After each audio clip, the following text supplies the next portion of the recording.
school, about 15 minutes along Central Park West. It was a lovely day with just a trace of pre-fall chill in the air.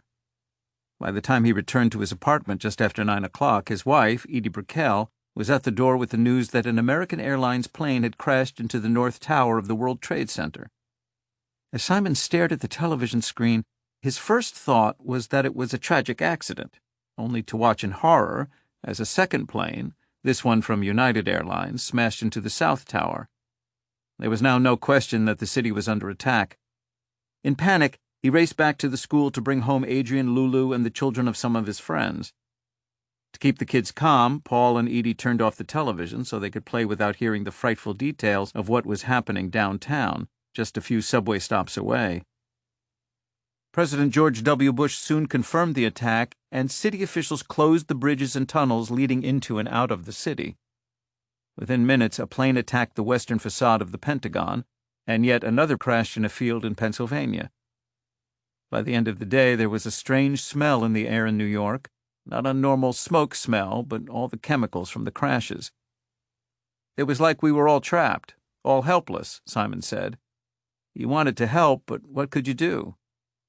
Days later, he got his answer with requests to perform on the 2 broadcasts. Even with his concern about the timing of Saturday Night Live, there was no way Simon would turn down Michaels, who was one of his closest friends, and whose judgment he trusted implicitly. Plus, Simon had been around the SNL set so much that he was like an honorary member of the cast. Still, it was daunting. As soon as he stepped into the hallway, he began to worry about maintaining his composure. Simon had sung at funerals and memorial services for friends and musicians, and he knew how difficult it was to look at grieving faces. Giuliani, as solemn as the fire department and law enforcement officers at his side, opened the show with a statement about the city's resolve. Our hearts are broken, but they are beating, and they are beating stronger than ever. New Yorkers are unified. We will not yield to terrorism. We will not let our decisions be made out of fear. We choose to live our lives in freedom. As he finished, the TV audience heard a few gentle guitar notes, and the camera slowly panned from the mayor to Simon. Dressed in black and wearing an FDNY cap, Simon stood in front of a huge American flag as he began singing the song Michaels had chosen for him. Not Bridge Over Troubled Water, but The Boxer, a story of Simon's own struggle and resilience, complete with New York City references. Though recorded more than 30 years earlier, when Simon was just 27, The Boxer was a song of remarkable craft and depth, its early verses written in the first person, but its final verse shifting dramatically to the third person to add a compelling ring of universality. That final verse, in the clearing stands a boxer, and a fighter by his trade, and he carries the reminders of every glove that laid him down, and cut him till he cried out, in his anger and his shame, I am leaving, but the fighter still remains. Lie, la, lie.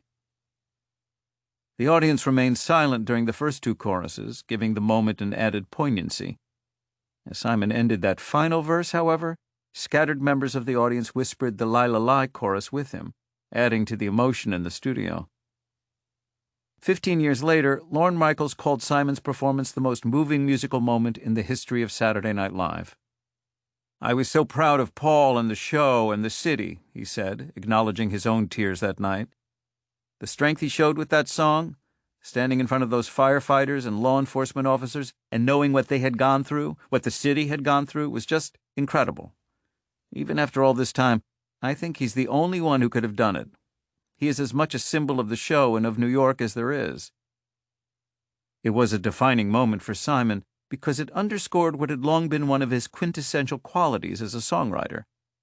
Like The Boxer, so many of his songs moved past any inherent darkness to express consolation, optimism, and even faith.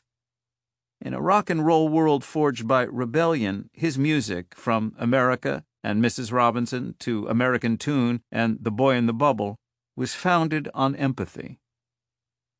Despite melancholy and self-doubt at points in his personal life, he avoided despair or hostility in his songs. If all I have to say is how disappointed I am about whatever there is in life, then I don't see what the contribution is, Simon said. There's already plenty of that out there. I really don't believe...